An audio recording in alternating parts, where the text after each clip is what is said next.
Sponsored by Life Care Hospital and Research Center. Best treatment facility available. Address Janta College Road, Anandpur, Rewa. आज विश्व Alzheimer दिवस मनाया जा रहा है। इस बीमारी में उम्र के साथ चीजों को याद न रख पाने की समस्या, बातचीत में कठिनाई और समस्याओं को सुलझाने में दिक्कत होने लगती है। आमतौर पर 60 साल से अधिक आयु वाले लोगों में इस समस्या का जोखिम अधिक देखा जाता है। अल्जाइमर डिमेंशिया का सबसे आम प्रकार है। स्मृति हानि से यह बीमारी शुरू हो सकती है और जीवन के लिए कई समस्याओं का कारण बन सकती है। अल्जाइमर के लक्षणों को जानकर इससे बचने या उचित उपचार के लिए इस रोग के बारे में विस्तार से जानने की जरूरत है। अल्जाइमर रोग के प्रति लोगों को जागरूक करने और मस्तिष्क की इस समस्या को बढ़ने से रोकने के लिए प्रतिवर्ष विश्व अल्जाइमर दिवस मनाते हैं। आइए जानते हैं सुपर स्पेशलिटी अस्पताल में पदस्थ न्यूरोलॉजिस्ट डॉक्टर वीरभान सिंह से अल्जाइमर क्या है, इसके लक्षण क्या है और इसका उपचार क्या है। विश्व भर में आज अल्जाइमर डे मनाया जा रहा है। अल्जाइमर डे यानी हिंदी में मनोभ्रांति दिवस। मनोभ्रांति एक बीमारी होती है जो दिमाग की बीमारी है। हम आज इसकी रोकथाम, उपचार के लक्षण, ये सब जानने पहुंचे हैं रीवा स्थित सुपर स्पेशलिटी अस्पताल और जानेंगे डॉक्टर वीरभान से कि क्या है ये बीमारी, विंध्य में क्या है, इसके कितने रोगी हैं और क्या लक्षण हमें दिखाई देते हैं इसके, और इसकी रोकथाम और उपचार जो उपलब्ध हैं सुपर स्पेशलिटी रीवा में। आप देखते रहिएगा खबर आप तक। सर, आज वर्ल्ड अल्जाइमर डे है। ये होता क्या है, इसके विषय में हम आपसे जानना चाहेंगे कि ये अल्जाइमर होता क्या है। जी नमस्कार, मैं डॉक्टर वीरभान सिंह, न्यूरोलॉजिस्ट। विंध्य क्षेत्र के निवासियों एवं श्रोताओं को मेरा नमस्कार। आज 21 सितंबर है world Alzheimer day. World Alzheimer day, Alzheimer मतलब मनोभ्रांति दिवस, हिंदी में बोलते हैं इसको। तो एक विश्व में अल्जाइमर डे मनाया जाता है जिसको विश्व वर्ल्ड अल्जाइमर डे बोलते हैं। अब ये जो अल्जाइमर डिसीज़ होती है, जो मनोभ्रांति की बीमारी होती है, क्यों होती है? तो ऐसा अमूमन देखा गया है कि ये जो बीमारी होती है 60 साल, 65 साल, 70 साल इन लोगों में होता है। तो जो अपने आम दिनचर्या में लोगों को ये समझना होता है कि ये तो उम्र के हिसाब से जो याददाश्त की प्रॉब्लम होती है वो चीज़ें हो गई। और देसी भाषा में बोलना चाहें तो आदमी और यह व्यक्ति परिवारगण ये सोचते हैं कि अब तो बुढ़ाई अवस्था में सठिया रहा है। तो ये सठियाना जो है, इसको इंग्लिश लैंग्वेज में ही अल्जाइमर्स बोलते हैं। और 40% कारण हैं जो हम इसको प्रिवेंट करते हैं। 40% केसेस में हम इस बीमारी को रोकथाम कर सकते हैं। अब इसके हम बात करते हैं कि कारण क्या होते हैं। तो जो आम दिनचर्या में जो कारण होते हैं अपना, कि बीपी हो गया, हाइपरटेंशन, शुगर हो गया, स्मोकिंग हो गया, शराब पीना हो गया, और कम पढ़ा लिखा होना, और इवन आज जो शोध से पता चला है कि जो एयर पॉल्यूशन होता है वो भी एक बहुत बड़ा रिस्क फैक्टर है। कि जो एयर पॉल्यूशन, बहुत ज़्यादा फैक्ट्रीज़ हैं, तो इससे जो निकला हुआ केमिकल होता है वो भी कहीं ना कहीं दिमाग को असर मतलब इफ़ेक्ट डालता है। उसी तरह विश्व में कम से कम ऐसे 10 कारण हैं जिनको आइडेंटिफाई किया गया, और वो 10 कारण जो होते हैं 40% केसेस में डिमेंशिया को प्रिवेंट करता है। तो ये तो हो गया। अगर हम बात करें कि कितना मरीज को डिमेंशिया है, तो विश्व में लगभग आज की डेट में 51 मिलियन, लगभग 50 मतलब समथिंग मान के चलिए कि 5 से 7 करोड़ जनता इससे प्रभावित है। और ये संख्या अभी 2050 तक लगभग 3 गुना होने वाली है। तो लगभग 150 मिलियन हो जाएगा ये केस।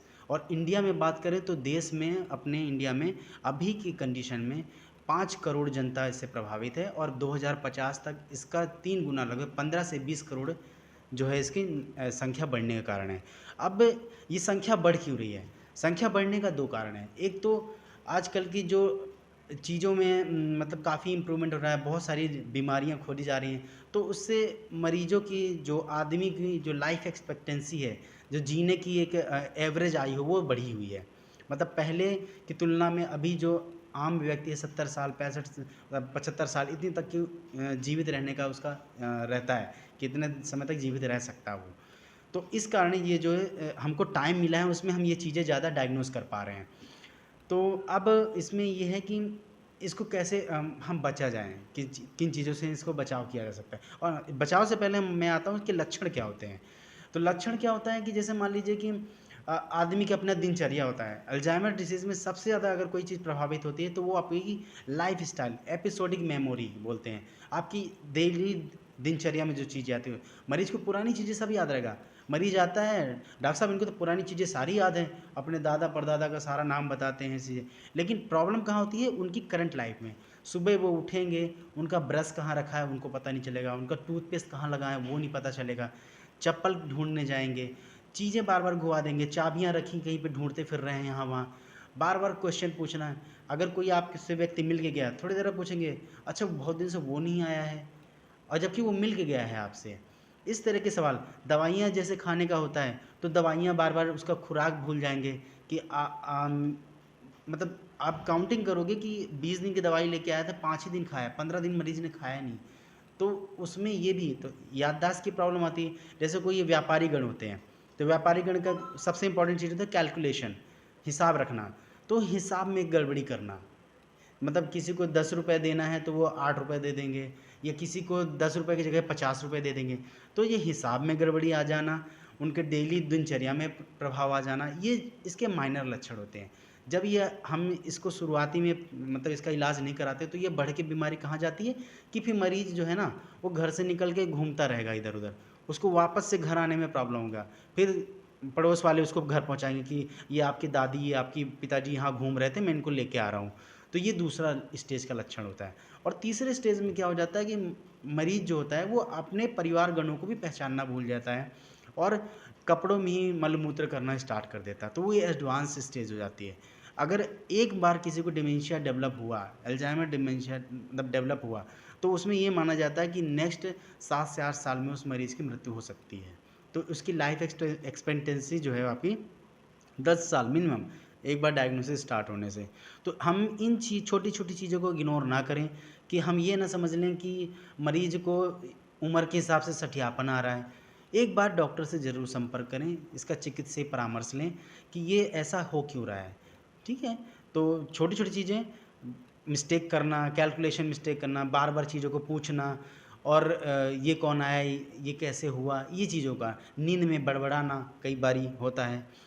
तो ये हो गए इसके सामान्यतः लक्षण हैं। कहने का तो बहुत सारे अभी लक्षण हैं इसमें, लेकिन ये मुख्यतः मेन लक्षण है जो अपने बीच में या अपने श्रोताओं को इतना पता होना चाहिए। अब आते हैं इसके इलाज पे। तो इलाज पूरी दुनिया में कोई ऐसा बहुत ज़्यादा इफ़ेक्टिव मेडिसिन नहीं है जो कि डिमेंशिया को प्रिवेंट कर दे। डिमेंशिया एक बार अगर डेवलप हुआ है तो वो धीरे धीरे धीरे धीरे दिमाग को क्षति पहुंचाता रहेगा और इन स्टेज पे जाएगा। अब हमारा काम क्या है? हमारा काम है कि हम इस जो गति है, याददाश्त भूलने की गति, उसको हम रोक लें, उसको बढ़ने ना दें। तो उसके रोकने के बड़ी सिंपल से उपाय हैं। पहले चीज़ की जो हमारी बीपी की दवाइयाँ, शुगर की दवाइयाँ, और जो स्मोकिंग है, अल्कोहल है, और मैं जैसे बोलता हूँ पोस्ट रिटायरमेंट, जो रिटायरमेंट हो जाता है तो उनका एक्टिविटी रहता है, रिटायरमेंट के बाद वो अपनी एक्टिविटी छोड़ देते हैं, तो उससे डिमेंशिया भी डेवलप हो जाता है, वो रिस्क फैक्टर है। तो अपनी जो डेली दिनचर्या, अपने जो मतलब शौक़ है उसको छोड़े नहीं। अगर किसी का किताब पढ़ने का शौक़ है तो वो अपना किताबें पढ़ता रहे। आजकल अखबारों में बहुत सारे वो पजल्स आते हैं सॉल्व करने के लिए, तो ये मेंटल टास्किंग होती है, इससे भी आपका ब्रेन सर्किट स्ट्रांग होता है और आपको डिमेंशिया होने के चांसेस घट जाते हैं। उसी तरीके से स्मोकिंग बहुत बड़ा रिस्क फैक्टर है, और स्मोकिंग के साथ में हमारा अल्कोहल है, ये भी बहुत, किसी को अगर हेड इंजरी होती है, बार बार हेड इंजरी होती है, तो वो भी एक रिस्क फैक्टर है। तो ये हैं रिस्क फैक्टर, इनको हम प्रिवेंट करते थे। अब आते हैं जैसे ट्रीटमेंट मोडालिटी पे। तो ट्रीटमेंट में विश्व भर में सिर्फ एक ही दवाई है, डोनेपेजिल, मेमेंटिन, ये दवाइयाँ होती हैं, इनको हम देते हैं, जिससे ये जो बीमारी बढ़ने का जो कारण होता है वो थोड़ा सा स्लो हो जाता है। अब इस बीमारी में होता क्या है? तो इस बीमारी में ब्रेन में एक प्रोटीन होती है, जो पैथोलॉजिकल प्रोटीन होती है वो डिपॉजिट हो जाती है, उसको बोलते हैं टाउ प्रोटीन और बीटा एमाइलॉइड। तो नॉर्मल एमाइलॉइड एजिंग के साथ में, उम्र के साथ में आता है, और वो जब बॉडी से नहीं एक्सक्रीट हो पाता तो ब्रेन में डिपॉजिट होता है, और वो धीरे धीरे न्यूरॉन्स की डेथ करता है। तो ये थी जानकारी अल्जाइमर के लिए। तो मैं श्रोताओं को ये बोलूँगा कि किसी भी छोटी छोटी बातों को इग्नोर ना करें, एक बार डॉक्टरी परामर्श जरूर लें। डॉक्टर साहब, इस तरह के पेशेंट अपने सुपर स्पेशलिटी में आते हैं, कितने आते हैं? सुपर स्पेशलिटी में मोस्टली एडवांस एज में आते हैं, शुरुआती फेज़ में नहीं आते हैं। जब परिवार लोगों को कष्ट होता है कि भाई मुझे तो साफ़ सफाई करनी पड़ती है, लेटरिन कर दिया, पेशाब कर दिया, कपड़े पहनाना है। जब उनको कष्ट होता है तो वो फिर वो डॉक्टर के पास जाते हैं कि ये तो ये करने लग गया, और उनसे पूछने पे ये दिक्कत कब से शुरू हुई, तो उनका सीवन बस जी अभी 10 दिन से हुआ है, 5 दिन से हुआ है, इससे पहले ठीक थे। तो हमें शुरुआत से ही पहचानना पड़ेगा ताकि उनकी छोटी-छोटी गलतियों को नज़रअंदाज ना करें। अगर वो कोई गलतियाँ कर रहे हैं, चाबी घुमा दे रहे हैं, अपना टूथपेस्ट नहीं ढूँढ पा रहे हैं, बार-बार घर के रास्ते भूल जा रहे हैं, तो उसको साधारण ये समझ लें कि उम्र के हिसाब से सठियापन है, उसके लिए इलाज के लिए ज़रूर आएँ। तो केसेस हैं, कई केसेस आते हैं, और ये सारे केसेस मतलब 70 प्लस ऐसे लोग आते हैं इसमें। जी।